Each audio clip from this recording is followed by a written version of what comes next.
Hello, Canucks fans, and welcome back to another episode of Canucks Conversation, brought to you by Bet365. We're coming to you from the Pacific Toyota Dealer Studios. Visit shoptoyota.ca or visit your local Pacific Toyota dealer today. My name is Dave Quadrelli. I am joined, as always, by Harman Dial. And Harm, the Canucks roll into Colorado to take on the first place Colorado Avalanche. And we were talking just before the show started just about how dominant this Colorado team is.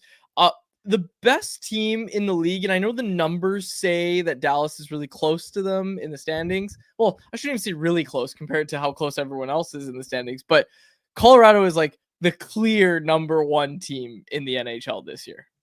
Oh, yeah, and Dmitry Filipovich has tweeted out some of these statistics where, all right, you could look at the Stars and say, oh, they're 4 points back of the Avs. Now, Dallas has also played an extra game, but really the best way to sum up the Avs' dominance is that the difference between the Avs plus 48 goal differential, which, by the way, a plus 48 goal differential through 25 games is nuts.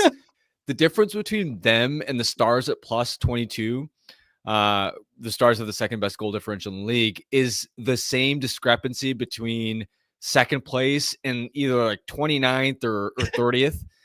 It's something ridiculous like that. So, yeah, this Avs team is in Harlem Globetrotters mode right now. It'll be interesting to see how much juice they have just from a health perspective, because our pal Dan Murphy noted that both McKinnon and who else was it? There was also Parker Kelly, McKinnon.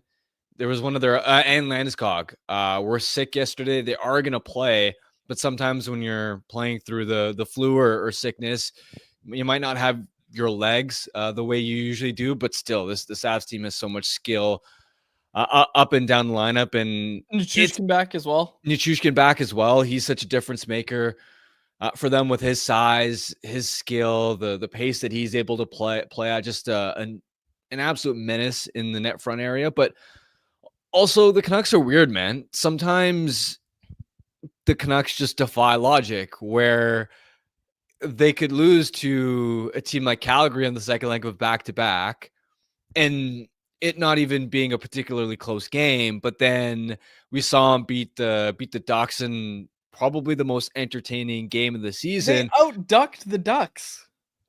Yeah, so all of this is to say we could talk about how loaded the Avs are, and yeah, they'll probably take care of the Canucks. But the last time these two teams met, Vancouver actually put up a pretty good fight. They did, I thought, a pretty responsible job defensively of keeping the Avs to the outside. I think Kevin Lankinen was in net for that game. He was brilliant for them, and the Canucks legit created some chances. So I'm interested to see what happens.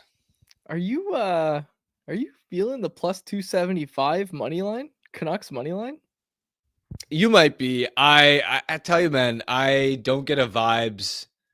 Well, it sounds like you do, man. It sounds like you just gave me the vibiest vibes take I've heard you give in a while. But no, you're right. You're right. This team does defy logic sometimes. Also, particularly when the whole market is okay, it's time to rebuild. It's ready to rebuild, ready for the tank, and they're like, not so fast, and they finish the year strong. We have that to look forward to. Hopefully it starts tonight. Kevin Lankinen is in goal once again for your Canucks. No morning skate today. No line rushes at morning skate today. This courtesy of our pal Dan Murphy. They did power play and penalty kill work instead, but Murph reminding us what the line combinations were in LA yesterday. Jonathan Lekermacki skating with Elias Pettersson. Give me that look. Let it happen for a while. Let's go. Let him fill that spot. Besser with Kemp and Sherwood, O'Connor, Sassone, and DeBrusk. Baines, Ratu, Carlson is your fourth line. And then on defense, you've got the Pettersson-Myers pairing, Junior and Willander, Hughes Hronek as the first pair there. I read those out of order, but those are your line rushes that we're expecting to see tonight. No Connor Garland, which we talked about yesterday. We weren't expecting to see Connor Garland, so hopefully it's not going to be too much longer for him. And if you missed it yesterday, I think kind of glossed over it a little bit. Nils Höglander skated in a non-contact jersey at Canucks practice in LA. Really, really good to see. We've talked all season long about how Höglander would be a nice little difference maker. I mean, not difference maker in the grand scheme of things, but like would improve this forward group. 100%. He's such a spark plug player, and I imagine you would want to ease him back into the lineup whenever he is ready, which when a guy's in a non-contact jersey, it's not super imminent, but you'd probably start him in like a fourth line role to get his feet under him, right? It's really hard when you miss the start of the season. It's been over 30% of the season that Nils Höglander's missed. Yep. So it takes time to get your legs back, to get your hands back. But once he starts to excel in, let's say, a fourth line role, and let's say the Archie Bain spot on that Abbey line with Sasson and Karlsson, then you can look to potentially shuttle him up the lineup and reunite him with Elias Pettersson at some point, especially if you get to the point where you're selling off on guys like Sherwood and Kane, and now they're openings in your top six. Höglander would be perfect for that, because from January till the end of last season, he was one of their better wingers and was excelling as a play driver, was putting up 5-on-5 points, and legitimately looked like he belonged in that top six role. So yeah, it'll be exciting when he comes back. He's obviously a fan favorite. Wanted to read this from Scenes from Morning Skate, courtesy of Jeff Patterson. Avalanche are on a roll. After a 7-2 romp over the Montreal Canadiens on Saturday, Colorado is 10-0-1 in their last 11 games and 13-0-3 since their lone regulation loss of the season to the Boston Bruins on October 25th. The Avs had a 10-game win streak snapped with a 3-2 shootout loss against the Minnesota Wild on Black Friday. They're a good team. They're a really, really good team, these Avalanche. I watched that Wild game. Loss is crazy to me. Well, so I watched that Wild game. And by the way, the Minnesota Wild have been one of the hottest teams in the NHL. Wallstedt has been unbelievable in net. But what stood out about how the Wild hung around with the Avs, and it wasn't just a case of Wallstedt stood on his head and the Avs were dominating the entire game. This was a legit back and forth game where these two teams were trading blows, and there were moments where the Avs had the territorial edge. There were moments, especially in that second period, where the Minnesota Wild were all over the Colorado Avalanche. There were a couple things that stood out about how the Wild had that success against Colorado. Number one, their zone entry defense was really strong, especially in that second period, where they were gapping up at the defensive blue line aggressively. They were killing plays early. They had numbers back in the neutral zone. And what happened is, when you can deny the Avs from being able to create controlled entries, that ensures that you don't get hemmed in your own zone and are stuck defending the entire time. And then B, they combine that with a heavy, speedy forecheck, which allowed them to really pin the Avs in and force them into turnovers, force them into making quick decisions with the puck, which normally they can execute well. But in that second period, once the Avs were under pressure, they were making uncharacteristic giveaways, and that gave the Wild opportunities to build some heavy shifts with momentum, pile up the shots and chances. And particularly, it was the Manson-Burns pair, which seemed to get caught up for a lot of shifts where they were just stuck defending. And it's an interesting stylistic makeup for the Avs blue line, where they, of course, have the Taves-Makar pair, which is unreal. But then their bottom four, they have decided to load up on the same skill sets, where you've got a Burn, the aforementioned Manson-Burns pair, which has a ton of size, but Burns especially doesn't have a lot of foot speed these days. Plus, Manson is a little bit like Tyler Myers, where he's got chaos in his game and is just roaming all over the ice sometimes. So those two together, I know their underlying numbers have still been pretty strong, but they have moments where you can expose them and take advantage of them. And then meanwhile, you've got this other defense pair with Girard and Malinsky, where it's two undersized puck movers that are just so skilled, so dynamic. So it's an interesting makeup for the Avs second and third pairs, where if the Canucks are going to have any success, I think their forecheck is going to have to give Colorado some issues, because that's also part of how you hold the Avs in check from a transition perspective. And then you're going to want to ideally get that Manson-Burns pair hemmed in and maybe take advantage of them offensively. But make no mistake, the terrifying thing about this Avs team is because every team has stretches of the game where they start to control. They take over a little bit for at least 10 to 15 minutes. The problem with the Avs compared to every other team in the league is when they take over, they have a fastball that I don't know if any team in the league can hit. It's so downright terrifying, especially when they get that 5-man unit out with the McKinnon line at the same time as the Makar pair. It's a cheat code in a video game. So you're going to have to weather those storms, and you're going to need stellar goaltending tonight if you're the Canucks too. I'll give you a key to victory. Get more power plays than the Avs. And also, if the Canucks, write this down, Jacob. That's not really write it down, Jacob. Don't worry about it, Jacob. If the Canucks score more power play goals than the Avs, they'll win the game. I feel comfortable saying that. Is that a hot take? Yeah, we'll see. The Avs are still so dominant 5-on-5 that write it down anyway, Jacob. I think they could still pull out a victory despite losing the special teams battle. That's the other thing about the Avs is the one weakness they have is the power play, which is 25th in the league. So there is a realistic pathway. Which is crazy. Can we also just talk about that? That's insane.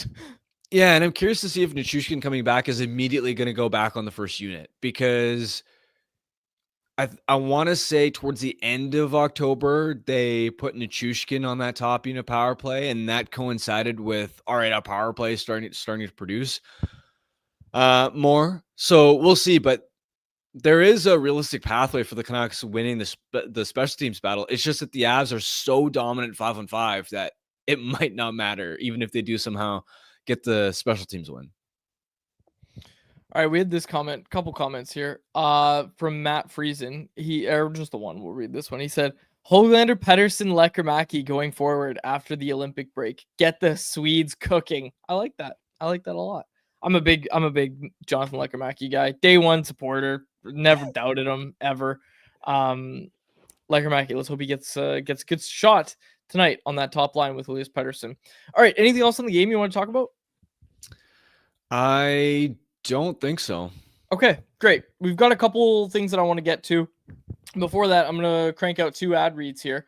The first of which is for our friends at Movember, the leading charity dedicated to changing the face of men's health, because healthier men mean a healthier world. This is the 19th annual campaign for Movember in Canada, raising funds and awareness for men's health across the country. Since 2003, over 6 million people have raised funds for Movember. In 2024, over 47,000 Canadians participated, and the movement continues to grow. Donate at Movember.com today and be part of changing the face of men's health in Canada. Yes, it's December 2nd, but you can still donate. You can still donate. Movember.com. Hit them up. All right. Our next segment is brought to you by our friends over at Greta, a great spot for all games, home and away. 6 o'clock start tonight, folks. You get off work at 5, you head on down to Greta, get yourself a bite to eat. And if you're wearing the home team's gear, you can skip the line and not have to pay any cover. And there's also the game day specials, including $3.33 off select food items, $3.33 for select drinks, and more. With the arcade, the bar, and the street food menu, Greta's a great spot. Make it your spot to watch the next game. We've got a new watch party coming. I'm not sure if I'm allowed to talk about this, but I'm pretty sure we're doing it. So I'm going to tell you, everybody. December 20th, we're going to have our Christmas-themed watch party. I think we want people to wear Christmas sweaters. Do you own a Christmas sweater, Harm? I don't. Okay, well, we'll fix that. We'll fix that. Excuse me. We're gonna wear Christmas sweaters. We'll get you a Christmas sweater. Yeah. I was looking at Christmas sweaters yesterday. Anyways, December 20th, that's gonna be our game. I think it's a Saturday 4 p.m. start versus Boston. Man, I love the 4 p.m. starts personally. It's a Hockey Night in Canada game. We're gonna have the speakers going. It's gonna be a good vibe. Come out right before Christmas, spend some time with us. Harman says he's gonna be there. I will. I don't care if I end up sick. I feel like I have to. So it might become a super spreader event. No, I'm joking. I'm joking. No, if you're actually sick, don't come, obviously. But we're hopeful. I'm gonna be loading up on the waters in the weeks coming up, washing my hands 12 times a day. You're not gonna leave the house for. I'm not gonna leave the house. Yeah, December 20th, Boston, Vancouver, 4 o'clock. meet with us at Greta. We'll have information about RSVPing out soon. Like I said, don't think I was supposed to talk about it just yet, but it's happening December 20th. Save the date. Put it in your calendar. Marquitos in the chat said, are we going to do a draft lottery party? I think so. I think we have to when the draft lottery happens. So I think we have to. You're going to need the drinks when they fall 2 spots again. To 3rd overall. All right. By the way, if they do lose against Colorado, tomorrow we're initiating some talk around just how low the Canucks can go and whether a tank is realistic. Really? You want to do that tomorrow instead of if they like lose, Monday? Yeah. Okay. I mean, we don't have to do it tomorrow. We could save it for. I just don't know if a loss to Colorado is like, oh man, here we go. I just like. Well, it's not about losing to Colorado. It's their overall record and it being past 30%. We're coming up on a third of the season being over and they're bottom 5 in the NHL. It's not they lost to the best team in the league. 3. But I mean, once you especially hit we're basically at the 1/3 mark of the NHL season. We're talking about selling off UFAs, which would weaken your roster. And so what else is there to talk about given where they are in the standings if they lose again? It's going to have to be I think an interesting discussion and probably has the most profound long-term ramifications on this team. So, all right, Harman's doing the show planning tomorrow. I like it, and then we'll play Family Feud. Now watch them win and just rebuild on hold 2.0. Rebuild on hold. Fill out the Family Feud survey, folks. It's in the episode description, whether you're listening on podcast or on YouTube. All right, and I'm glad you asked about what are we going to talk about with the games being the state that they are and the team being in the state that they are. You can go ahead and add the Montreal Canadiens, the Columbus Blue Jackets, and the Minnesota Wild to the growing list of suitors for Kiefer Sherwood. Now, when we talked about Sherwood, immediately we said, okay, a lot of teams are going to be interested. But I think it's interesting and at least worth mentioning anytime a reputable insider comes out and says, hey, this team is in on Kiefer Sherwood, or this team's picked up the phone and called about Kiefer Sherwood. It's an interesting, it's interesting to look at those teams' prospect pools. Who do you like from those teams? So just to kind of set this up a bit, Aaron Portzline, your colleague over The Athletic, does a tremendous job covering the Columbus Blue Jackets. He reported that the Blue Jackets are among the clubs that have spoken to the Canucks about trade scenarios, including a trade that could bring forward Kiefer Sherwood home to Columbus. Sherwood, of course, is from Columbus. Goes on to talk about the career high in goals, the pending unrestricted free agent. One thing that I find interesting when we look at all the interested teams in Kiefer Sherwood is it's like, okay, which one of these teams is comfortable extending him at a gross dollar amount? Where it's just, don't test free agency, just come sign. We traded for you, sign with us. We want to be your long-term home. Columbus is probably near the top of that list when I look at teams in that spot. Yeah, we saw the Ivan Provorov contract. I want to go back and what was it, $8.5 million per year. They overpaid to extend him, and they keep their guys. And to some degree, I understand as much as the Provorov contract, for example, was an overpay. I'm sure the Blue Jackets are looking at it and going, we have an endless pit of cap space. Even after doing that Provorov deal, they have over $12 million of cap space this season. So I'm sure they went, are we really going to lose? We're trying to make the playoffs. Are we really going to lose a top 4 defenseman that we really need just because we don't want to pay $2 million extra on a defenseman that we probably aren't otherwise going to be able to replace in free agency or on the trade market? And that's where I think the meta has shifted. And I've had these conversations with some NHL teams where in the flat cap era, it was a ruthless focus and a near obsession with contract value, right? How much bang for buck are you getting out of contracts? And hey, contract value still matters, but it's not the most important factor to look at anymore, because as the cap skyrockets, most teams are going to have significant cap flexibility. The issue is more a talent constraint where you can have all the cap space you want, but if there aren't efficient ways to spend it. If there aren't good players available to use it on, well, then what good is cap space for you, right? That was the equation for the Columbus Blue Jackets when they went out and decided to overpay to extend Ivan Provorov. And if they were to go out and kick tires on Kiefer Sherwood, that would be part of the logic for re-signing him, especially because Columbus isn't exactly a hotbed historically for Ohio, landing Ohio. We're talking about Ohio. Let's remember top that. free agents. Yeah. Talking about Ohio, the state of Ohio. All right. In terms of a return, just taking a quick look at the Blue Jackets prospect pool, courtesy of Stephen Ellis over at Daily Faceoff. Again, before the season, I talk about this all the time. Did a breakdown, top 10 of every team's prospect pool. When you're talking about a 1-for-1 swap, or like, that you give a young player and a pick, like a third round pick, fourth round pick, whatever, and you're talking about a Sherwood trade, you're not usually looking at the top 3 of a team's prospect pool. You're not. You're looking kind of in that mid-range. You're looking for a guy with more middle 6, like not top of the lineup potential. You're looking at like middle 6 potential. I look at a guy, Luca Del Bel Beluz. What a name for that guy. But near point per game in his first season in the AHL, or excuse me, second season in the AHL last season, and he's at 11 points through 11 games in the AHL this year. He's played 7 games with the Blue Jackets, hasn't been able to stick around, just 1 assist in those games. 22-year-old, like he just turned 22 last month, 22-year-old center. Like he was taken in the second round, near the top of the second round. Do you look at a guy like him as kind of being the range of what you'd be looking for in return in a Kiefer Sherwood trade? It's a realistic kind of prospect to look at for sure. And it's worth mentioning, I was looking at the Blue Jackets draft capital. They don't have a second round pick this year. That one was given up as part of the Blue Jackets dumping Patrick Laine to the Habs. They had to pay the Habs a sweetener, and they don't have their 2027 second round pick either. So unless it's a late first round pick, which, I mean, there's no guarantee that the Blue Jackets are going to end up in the late first round category because they're still in the thick of the playoff race.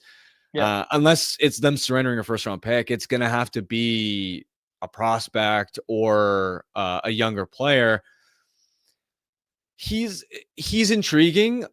I'm not the biggest Luca Del Bel Beluz fan. I think he is not the quickest skater, and while I like his skill, I wonder if at the NHL level he's actually going to be able to consistently get to the inside to produce meaningfully. And 22 years old, I understand the Blue Jackets forward group is relatively deep and he's shown flashes, but his AHL production profile is good, but it doesn't scream anything special. So don't get me wrong, he's a solid prospect, but I would want to be aiming a little bit higher than him as a centerpiece of a Kiefer Sherwood deal. Again, not saying it's unrealistic, but I'm not convinced that he's going to stick as, let's say, a top 9 NHL center. Be interesting what the Jackets have to add then, because like you're obviously not getting Caden Lindstrom in a trade for Kiefer Sherwood. The dream scenario, and this is pie in the sky, so it's not realistic, but man, if there was a way to bring home Kent Johnson, that would be unbelievable. And of course the Canucks would have to add. Someone put that in the chat and was like, just kidding. I know it's not realistic. It's not realistic, but Johnson, 5 points in 25 games this year. He's 23 years old, coming off a 57-point season last year. He would be such a slam dunk. It'd be very similar to the Trevor Zegras bounce back bet that the Philadelphia Flyers made. The difference is I didn't realize Johnson was having such a slow start to the year. And that's why people are having these conversations around Johnson. If he was still producing at the 57-point pace that he was last year, which wasn't just 57 points, it was 57 points in 68 games. So in less than 70. Now, if these struggles continue is there a world where in the offseason, the Blue Jackets look at how many skilled forwards they have and go, we'd be open-minded to listening?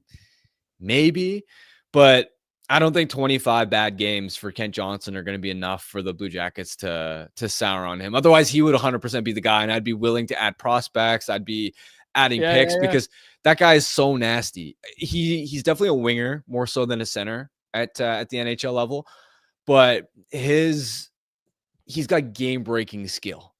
The way he can drive zone entries, his hands are lightning quick. The guy can dangle in a phone booth. Yeah, he's a little wiry where he's a tall, thin frame. He can lose some puck battles, but he's got an elite skill level. But yeah, I don't think it's the most realistic for a Kiefer Sherwood package. Hot take from Harm. No, I like it. I like it. And yeah, what does it look like if Kent Johnson continues to struggle? The Jackets are going to be offering Kent Johnson. I think that's more something to, if I'm the Canucks, I park that for the offseason and push for a Zegers type deal. Push for him, kick tires. Yeah. All right. Moving on from the Blue Jackets, two more teams that. Well, the reported. other prospect I figured I'd highlight just because he's intriguing in that B-level prospect here, and I know the Canucks have a lot of right shot D in the system anyway, but this guy's interesting to me. Luca Morelli, right shot defenseman. He just turned 20 years old this October. He was a third-round pick in 2024, but he's really broken out since then. Last year, he was one of the top defensemen in the OHL for Oshawa. He had 19 goals and 74 points in 67 games. He had 36 points in 21 games in the OHL playoffs. The dude was a monster. He is going to play in the AHL this year. He hasn't yet made his pro debut because he is currently banged up with a shoulder injury. I think he's expected to return in late December. He's 6'2", not the heaviest defenseman, but the point being, this isn't just an undersized guy that's had success at the junior level, but he has a kind of profile that when you're talking about not getting an A-level prospect for Kiefer Sherwood, but the next tier down, he'd be an interesting starting point to maybe look at. And again, I know the Canucks have Villander on the right side, and I know they have DPD on the left side, but I'll be honest, I'm not bullish that Mancini is going to hit as a full-time NHLer per se. So you can never have enough talent. And to me, he'd be one of those names to keep in mind. But I don't know, broadly speaking, we're talking about prospects and younger players. I think the best realistic case would be getting a late first-round pick for him. Yeah. I was skeptical about just how likely that would be. I thought more realistically it might be second-round pick plus something else. But with the amount of teams that are already rumored to be interested in him and all the buzz that is surrounding him, like maybe that's possible. And for me, I wouldn't mind taking a flyer on, like, I would 100% take a late first over a package built around like a Morelli level, B-level prospect plus something else. Yeah. Oh, I agree. And I don't want to say that's what the Canucks are waiting for, but another thing we've been hearing just from various insiders and everything is that they're patient here. Like, they're not itching to trade Kiefer Sherwood, and they're going to wait for the best package. And I just wonder if like a first round pick and like a C+ level prospect that maybe the Canucks are a little higher on is just enough for them to just get it done right now. But I just don't think there's any team offering that right now. Yeah. Even just a first right off the bat, I would take. You don't even need to throw the C level. I would make that trade today. No doubt about it. I think it would help first of all, making the trade would weaken your team right away, which enhances your ability to land the highest draft pick possible, which is the key to a quicker turnaround, which you've mentioned in the past. And secondly, you also don't want to run into injury risk. If you get the deal you want, well, why hold off making that trade and risking that Kiefer Sherwood, who plays a really physical style, gets hurt? So if a team is Again, I'm with you. I'd be surprised if a team is already offered a late first, but if that offer comes across the table, you say yes immediately and pull the trigger without thinking twice about it. And further to it, I don't know if it would sway it that much because like teams acquiring Kiefer Sherwood aren't acquiring him because what a great scorer. But what if he stops shooting 28%? Right? Like what if that comes down to earth? And last I checked, he hasn't put up points in his last 4 games. I think he's gone pointless. So I gotta make sure I got that right. But when it comes to Sherwood, it's all the other things in his game that an acquiring team really likes. It's not just that he is scoring goals this season and scored 19 last year. It's not just that. What does worry me about the Canucks posture in these Sherwood talks are, and I want to bring up the exact quote. Yeah, LeBron brought up that in a perfect world, the Canucks would prefer to get a young player back as opposed to a futures deal. I don't like hearing that. I really don't like hearing that because what about Kent Johnson? Well, yeah, sure. But I don't think that's realistic. Okay.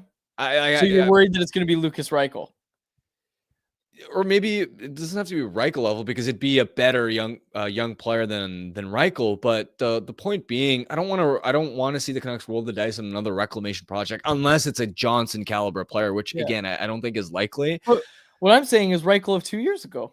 Lucas Reichel had trade value at one point. Like that's what I'm sure. Trying to say. Is that not what you're kind of scared of? Is that they're going to get a guy who is younger, knocking on the door of an NHL opportunity, but he's not going to hit as an NHLer? Isn't that what you're talking about?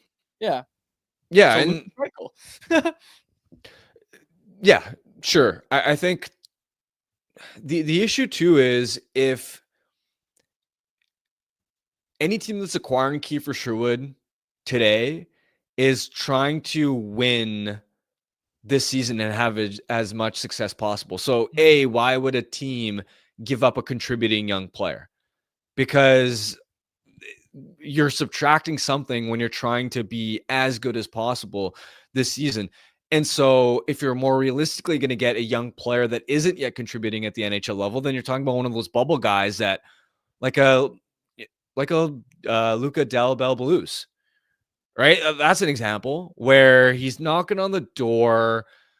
He's on the fringes of whether he's NHL ready. He's 22 years old.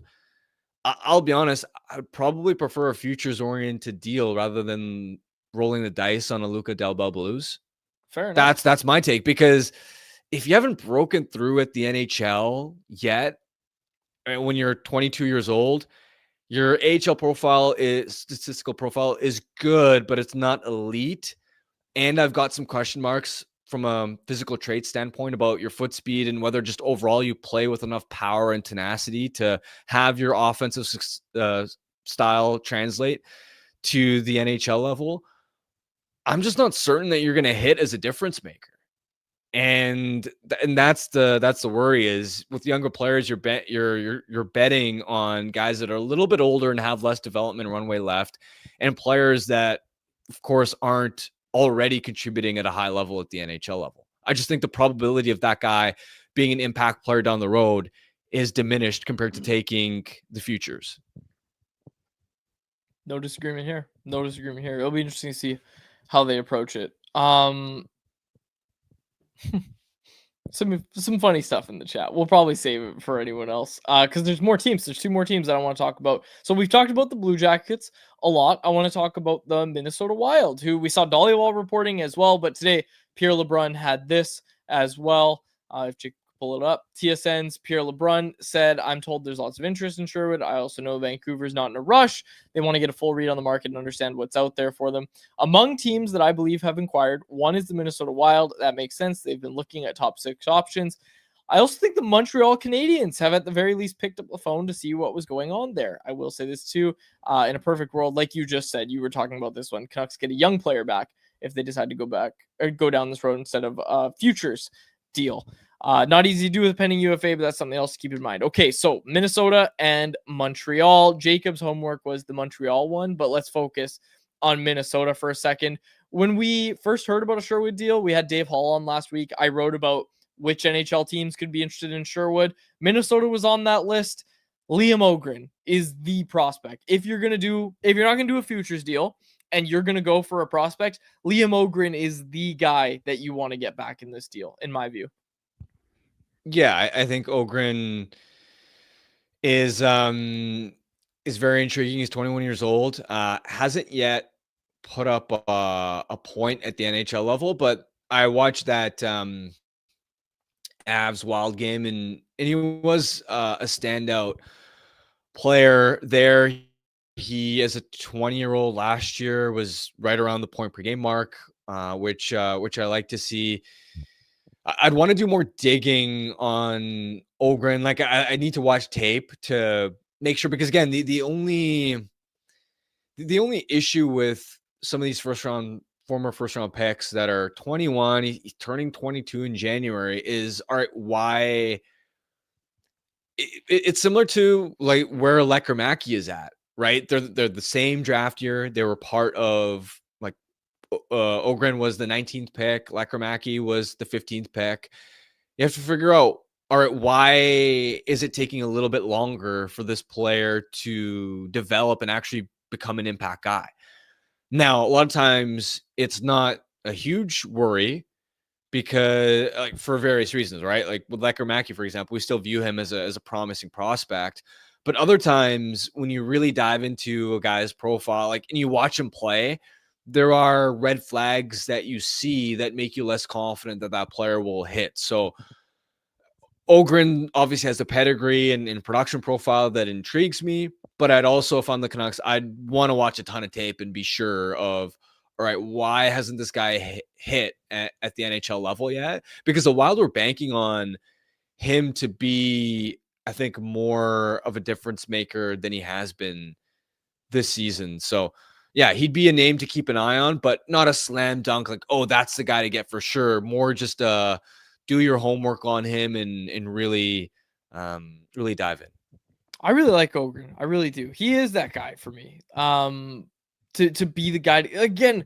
I agree with you. Like, I'd want a futures deal, but if you're gonna just pick one prospect, one young player to add to this team, I think Ogren's that perfect mix of realistic where the Wild might do it, and also high enough upside that I'm happy with that return in a Kiefer Sherwood trade. Like, if it's Ogren and, like, I don't know, like a third or a fourth thrown in, I'm really happy with that return. Yeah, I don't think you're getting Ogren and a third, though, realistically. Yeah. But the good news with these reports about both Columbus and Minnesota being interested in Sherwood is it appears the market is even more robust than I imagined, because we first had these conversations around Sherwood last week, and I thought to myself, okay, Sherwood does fit the kind of player that the Wild and Blue Jackets would be interested in. But I looked at both those teams and went, they seem pretty deep up front. Not that they couldn't use more help, but when it comes to middle six and just overall bottom six players, they have a lot of bodies and they have guys that can sort of fill that role. Like, even for the Columbus Blue Jackets, they went out last summer and acquired Cole and Miles Wood in a trade. And Miles Wood, he's fast. He hits like a truck. He's been a very inconsistent player in his career, but he has panned out in Columbus with 7 goals in 20 games. So I was looking at that and going, would Columbus really be interested in another player that has a similar skill set with as far as the physicality? And they already have Matthew Olivier, who's a wrecking ball power forward kind of guy. The fact that they're still potentially interested is a great sign for the Canucks in terms of the market really developing. And same thing with the Minnesota Wild, where to me, their weakness is they need another, like, true top 6 guy. They've been using Marcus Johansson as a full-time top 6 winger, and he just ain't that. Now, I'm not certain Kiefer Sherwood can be a full-time top 6 player. But clearly, though, the Wild perhaps view him as a solution to that, because, put it this way, if they didn't view him as a potential top 6 solution, well, then their bottom 6 is full of guys that play physical hockey, forecheck hard, are responsible defensively, the whole like Marcus Foligno tier of players. They have Ryan Hartman. They have other players. And again, I looked at Minnesota and went, I'm sure Bill Guerin likes Sherwood type players, but is that a redundant skill set in their lineup? And apparently not. So that's good news for the Canucks. Got a comment from Kevin K that I want to read. He said, if we got 3 first-round picks for Kane, Sherwood, and Garland, can we all say the rebuild is complete? Keep growing everyone in the system, Coots, Riley Patterson, Anthony Romani, and high draft picks. You know what? Sure. If the Canucks get 3 first-round picks for Kane, Sherwood, and Garland, rebuild's over. Sure. You're not getting a first-round pick for Vancouver. No. Hey, he said if. If it happens, rebuild's over. Write it down, Jacob. It's really not, but it's a good start. It's a great start, dude. 3 first-round picks, and it'd be an unbelievable start. And Kiefer Sherwood, dude. Yeah, you build a statue of Jim Rutherford the next day. Hold on. We'd have to see what else happens. Quinn Hughes would need to re-sign for that statue to be built. Otherwise, what are we talking about? Okay, fair enough. I'm a big Jim Rutherford fan. I've talked about this before. I like anyone who gives us as much to talk about as Jim Rutherford is. He's a friend of the media, if you ask me. All right. Yeah. Okay. We have to talk about the Montreal Canadiens, but I want to get this in since we just did a.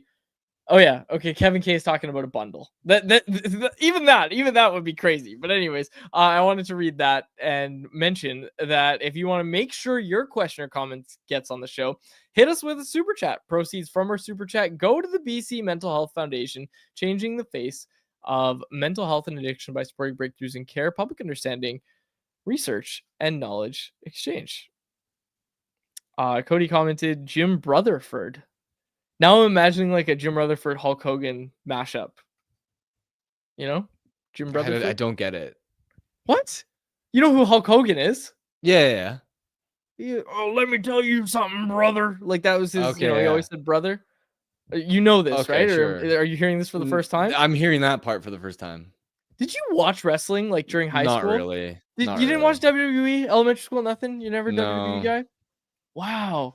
Like, you don't know John Cena, The Rock? Of course I know who John Cena is. No, I'm not asking if you know who they are, but like, do you know how big of a match that was? All that sort of stuff. I never really followed along with the actual WWE storylines. Okay, I watched a lot of wrestling growing up. My nonno's big into the wrestling. Big wrestling guy. Anyways, get to work. Someone get to work on the Jim Rutherford matchup.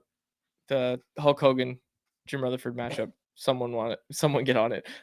So he goes, Harman was watching Natural Stat Trick in high school. All right, and with that, before anyone else, I wanted to get to the Montreal Canadiens because again, they were the third team named today. Montreal Canadiens, Jacob, turn on your mic. The Montreal Canadiens, tell us, who are the Canucks targeting from the Montreal Canadiens in a Kiefer Sherwood trade? Okay, so I separated out their top 5 prospects. They're not going to trade Haig, Fowler, Bryce Bickford, Jarkovsky, or Reinbacher for Kiefer Sherwood. No chance. But there are some interesting names further down. Most of these guys are probably going to pair with a late round pick as well, I would assume. The one that might be a 1-for-1 could be Owen Beck. He's had some NHL time. 21-year-old, right shot center, decent size. He's 6'1", 200 pounds. 44 points in the AHL last year in just over 60 games. Has had a dip in production this year. And I looked, actually, his shooting percentage went from about 12% down to 8%. So it is very possible that as that averages back out, up a couple percent, he will put some more pucks in the net. He's currently playing as their second line center in Laval. Certainly an option, and probably the only prospect that you would trade 1-for-1. And again, he's played NHL games. Like he's not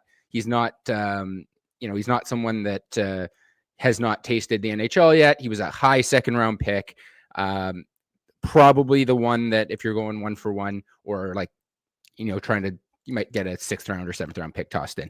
I've never heard of him. Harm, do you like him? Owen Beck? I've heard of him, but I'm not an expert on his game. Yeah, he's been kind of that guy where it's like you've heard about him in Montreal. Again, he was drafted in, I want to say 2020? 2022. Or 22, sorry, yeah. 33rd overall. He's basically a first round pick. Yeah, exactly. Right. Like he's right at the top of the second round. There's been talk about him in Montreal for a few years, and then a few prospects have since jumped him in the system.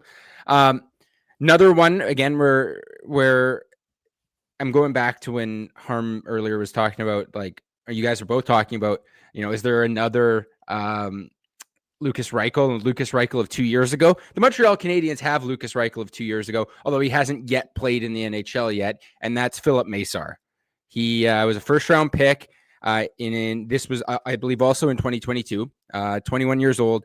That was the year Montreal drafted Slavkovsky first overall, and then they took his World Junior teammate later in the first round with their second first round pick. 5'10", 185, great skater, has not produced offense in North America at all. He's playing on the second line in the AHL, on a line with Owen Beck, actually, and he's struggled to find any kind of offense. If you're trading for him, you're trying to get a second round pick, and he's the throw-in lottery ticket. He's not really anyone that you would be looking at as the centerpiece of a trade, but I figured I'd include him because he is a former first rounder.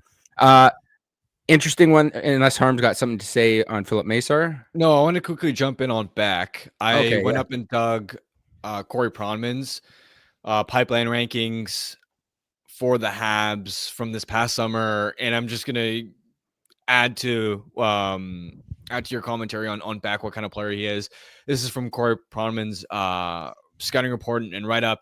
Quote, he has skill, but I don't think his game is the flashiest. Rather, it's driven by speed and energy. He's highly competitive and is a very good two-way center. He wins a lot of puck battles, kills penalties, and can create offense at the net. He has interior offense, but also has a lethal wrist shot that can beat goalies from range. Beck may never be the biggest per goal scorer as a pro, though, especially for an average size forward, which makes me think he's more of a bottom six center in the NHL. Yeah. I think that's pretty fair from everything that we've seen. Another guy that almost kind of fits that same mold, but is a little bit younger, 19-year-old Logan Sawyer, 6'2", 190, high motor, two-way winger, left shot that can play both sides, former Brooks Bandit, and has played in the NCAA for 2 years. Like he was a NCAA freshman at 18.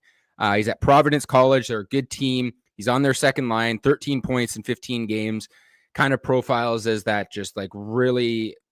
funny enough, a slightly bigger Kiefer Sherwood is probably how he profiles, right? He can score, and he scored at the college level at 19 years old, which is always impressive. And can play physical, can play two-way.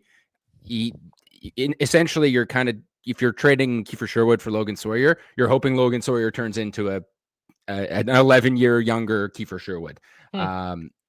So that's why I included him. The last one, this one's just kind of a bit of a bonus for quads.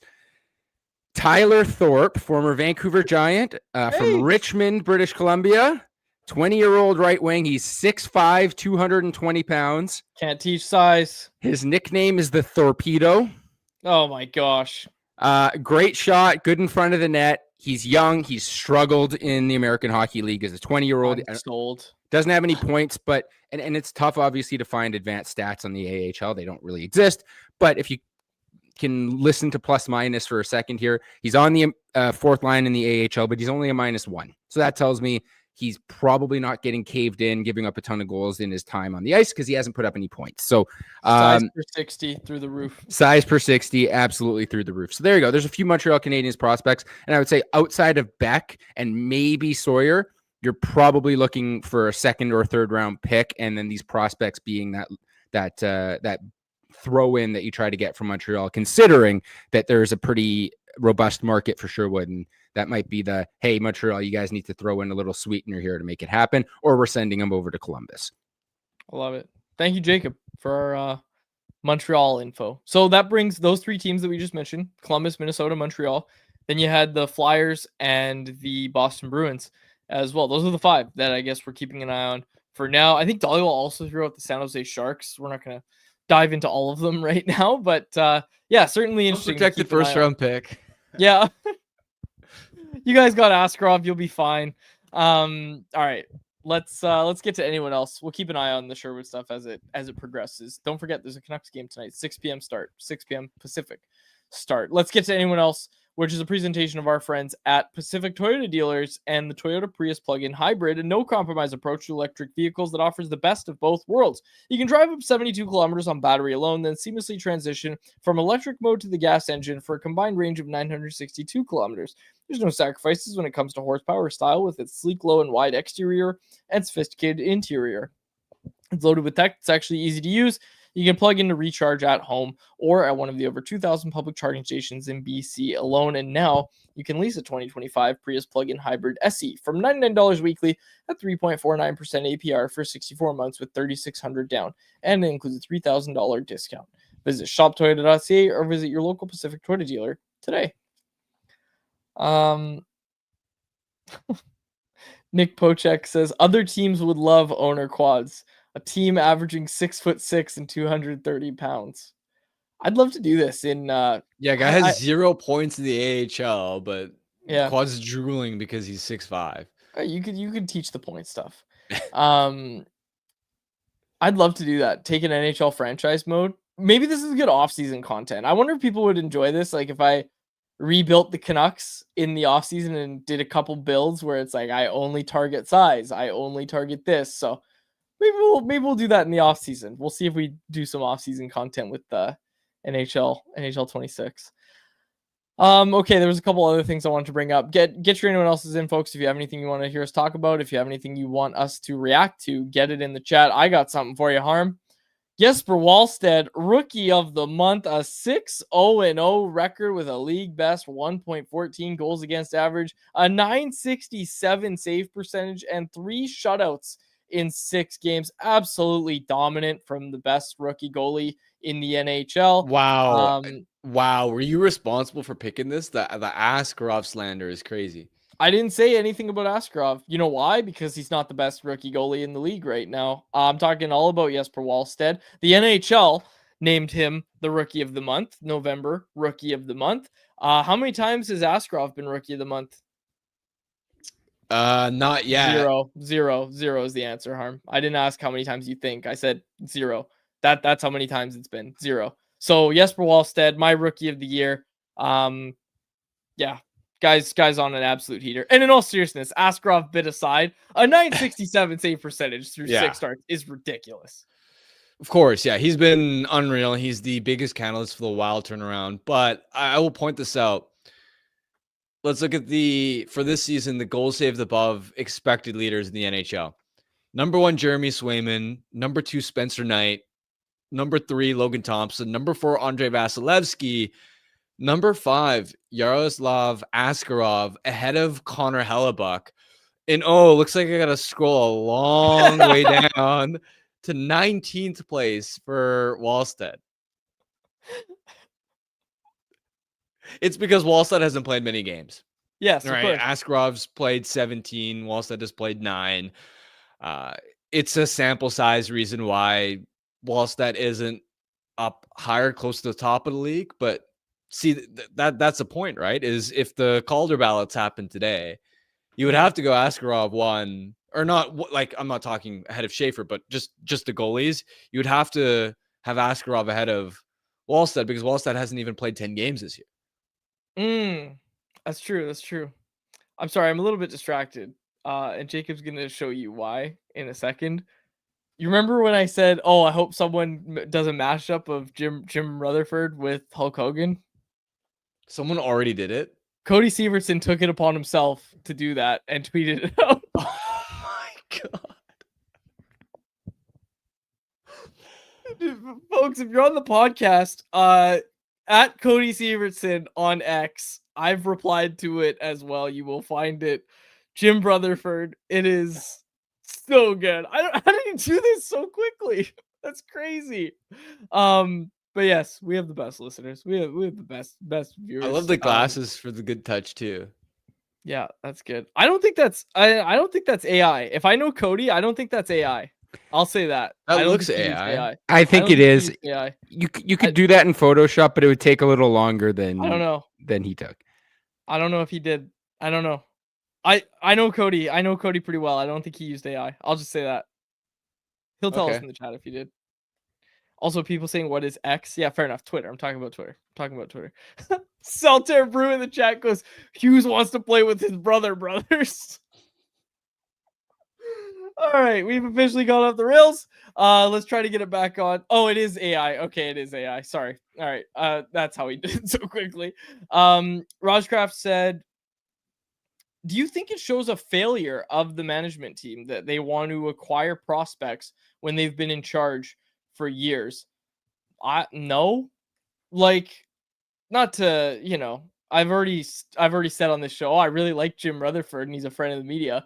Not to defend them too hard, but like, let's also not forget that this organization's stated goal has always been to make the playoffs, every year. And I've said this before, like, they've made some mistakes along the way, and they deserve probably more flack than they've received for the moves in the 2024 offseason, the Desharnais, the Danton Heinen. They deserve more flack for that. They do. I think they deserve more. I don't think they've gotten enough for that. And I think it's been not a cop-out, but I think it's so much of the story was focused on JT and Elias Pettersson, their feud, and that's what caused everything to go off the rails. And I don't doubt that played a factor in everything as well. But I wrote about this last year, and I stand by it as well, that there was a real lack of ownership from the management group in their role in it. So keeping that in mind, I think they've done a pretty good job, and I've said this before. I said this season. They've done a good job of like recognizing, okay, we need to stockpile young players. We need to keep our draft picks. And hey, they wanted to move that 15th overall pick, but they didn't overpay what they thought was an overpayment for a second line center. And how much better would they be if they had overpaid? But again, better in the grand scheme of things, or better for this season in particular. So basically what I'm trying to say is, I don't look at the management group and say, oh my gosh, you guys failed because now you're trying to acquire prospects. I think it shows it. Let's put it this way, and I'm going off topic a lot, but Jim Benning was in a really similar spot as what the Rutherford regime is in. And what did he do? Gave away the 9th overall pick, got Oliver Ekman-Larsson, got Connor Garland. Like, that's what the alternative of this looks like. And I'm not trying to say that, oh, well, because this management group isn't as bad as the Jim Benning one, that they deserve praise. I'm just saying that, no, I don't look at them going out to acquire prospects and say, oh my gosh, what a failure. Well, their original direction and blueprint when they took over the team hasn't worked. That's failed. Yep. Right? When Rutherford took over, I think a lot of people at the time, after they fired Bruce. No, well, even before that, when they first fired Travis and Jim. Oh yeah, okay, yep. Like the season before that. Yeah, a lot of people at the time wanted to see like a rebuild back then, and the situation the Rutherford front office inherited from the Jim Benning regime was very tough, right? It was a situation where, okay, you had, Hughes, Pettersson, Horvat, Miller, you had some building blocks, but your cap situation was a mess, right? You had a number of inefficient contracts in a flat cap world where it was very difficult to move those contracts. You had no space to go out and acquire meaningful needle moving free agents and players on the trade market because you're capped out. Your prospect pool was barren, had nothing in the system. And so it's like, okay, you had a good starting point, but I think even at that, and that's to say, there's 2 points that illustrates. One, they inherited a bad situation, but two, if you inherited a bad situation, I think it was a mistake to think that you could contend and turn it around sooner rather than later. But that's not their fault. Well, but they decided to, Rutherford decided that he wanted to pursue a retool rather than a rebuild. Does Rutherford get hired if he comes out and says, I want to rebuild? Sure, but it's both, right? It's on ownership. And I mean, Rutherford's sworn that he has autonomy. So the point being, when Rutherford and Alvin took over, they believed that they could turn the team around in a hurry. And outside, hang on. First press conference Jim Rutherford did, or one of the first, was that this team needs major surgery. You remember that one? yeah. And then they went out and they made some moves, and then the team made the playoffs the next year. Like 23-24, or not next year, I guess it was 2 years, but they did their quote unquote major surgery. Things went well, and everything worked out. And really, what this comes down to is, if everything hadn't gone according to plan in that year, right? And you had all these guys having career years and all that, the Canucks are in a different spot than they are today. Because what did they do? They sold their first round pick. They overpaid for Elias Lindholm, who they had no intention of keeping, right? Zadorov was a little different. Obviously, third and a fifth to give up, but whatever. My point being, they gave up assets, and were you saying, oh no, they shouldn't trade for Elias Lindholm? Oh no, they shouldn't give up their first round pick? But the point was, when they first took over, yeah,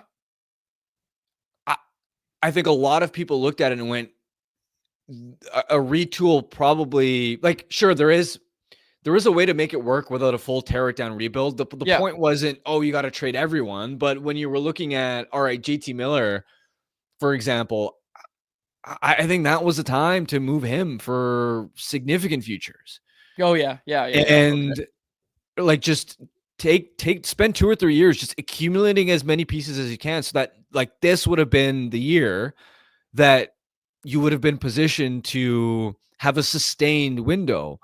And instead, yeah, they hit it out of the park ahead of the 2023-24 season, where every free agent they signed hit. Right, Carson Soucy was a hit that year. He fell off the following year, but he was an immediate second pair difference maker. Ian Cole hit it out of the park there. Teddy Bluger at the time, Pia Suter, the Zadorov move, the Lindholm move, all of those panned out, right? And at the time, yeah, I agree. The Zadorov move made sense. The Lindholm move made sense at the time, because the team was, I think, good enough to warrant it. But the only reason they were good for that 1 year is because everything lined up perfectly, where you had several career best seasons from your core players. You were on a PDO bender. You're shooting the lights out. Thatcher Demko stayed healthy and was playing at a Vezina level, which he hasn't been able to do ever since. And just the success overall was driven by a lot of free agents that they weren't going to be able to keep because of their cap situation, and because they hadn't spent time accumulating, they didn't have enough young players ready to be immediate difference makers. Yeah, for sure. To plug those holes. And that goes back to the previous regime too. And that goes right. And the point though is, yeah, a lot of that goes back to the previous regime. But then when you take over, I think they should have recognized our cap situation is so messed up. There's nothing in a prospect pipeline. Our defense sucks. Rather than trying to pursue they did stuff like extending Kuzmenko rather than trading him for a first round pick the year that he was on pace for 39 goals. Yep. Right. It's just, they didn't sell at last year's trade deadline. Right. I get it. They inherited a tough situation, and they've also done a lot of things right, as far as finding undervalued contributors, and the team's cap situation now is at least a lot cleaner, where they don't have bad contracts. But they're not blameless for the situation they're in. They've made mistakes, and I think the overall blueprint has, everything needed to go perfectly right for them to hit and execute on that, on the retool approach that they took. It only worked that way for 1 year. It's fair. Maybe I'm misunderstanding the original question, but the idea that them trying to acquire prospects when they've been in charge for years, as an alternative to what? Do you know what I mean?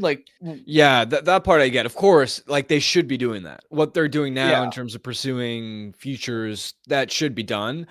But if you're looking at it, it is, the fact that they're having to sell is a failure of their vision, especially in the context of what's going to happen with Quinn Hughes. Yeah. 100%, 100%, and especially last year. Like I said, I don't think they've gotten enough flack. And again, it's been Miller Patterson. Like that's the main thing everyone is going to remember from last year. But like, let's also not forget that Danton Heinen, Vinny Desharnais, none of those guys worked out, and those were the big free agent signings that they made. Yeah, like again, you lose Ian Cole, you lose Nikita Zadorov, and you totally whiff on the guys that you bring in to replace them. That swagger that team had, the 23-24 team, it was just gone. It was gone in an instant. So, yeah. I don't think I have anything else to add. How about you? I think I'm good. All right, let's get to our Bet365 bet of the day, which is brought to you by our friends at Bet365. I don't even remember what I took yesterday. Oh yeah, it was a football bet, right? Football parlay. What did I say? I don't remember. It was multiple legs. Drake May was good. I remember that. So you took one of you took a Patriots running back for a touchdown. I don't remember which one. Oh no, I did Travion Henderson. He did not get a touchdown. Okay. I have him in fantasy. So anyway, make sure on that. They scored a lot of points. Make sure I didn't get a Travion Henderson touchdown. Anyways, our new Bet365 bet of the day. Oh, Harm plus 275 Canucks money line. Do we break the rule and bet on the Canucks? Do it. Who cares? All right. Tonight, the Vancouver Canucks are underdogs in Colorado. The Avs are getting healthy, but so are the Canucks. Nils Höglander in non-contact jersey yesterday, so keep that in mind. Vibes are getting better. Yeah, take that, Colorado. Vibes are getting a little better in Vancouver, it feels, right? Plus 275. Yeah, after losing back-to-back games, they're getting better. Dude, the boys are hungry. The boys are hungry for a bounce back. You can't beat hunger or size. Canucks plus 275 on the money line. You can get that at Bet365, whatever your bet is. It's never ordinary. Bet365. Download the app and get on the game. Use the code NATION at Bet365. Must be 19 plus to play. If you choose to play, please play responsibly. All right, we will close it out there. For my co-host, Harman Dial, and our technical producer, Jacob Azar. My name is Dave Woodrelli. Thanks so much for the episode of Canucks Conversation.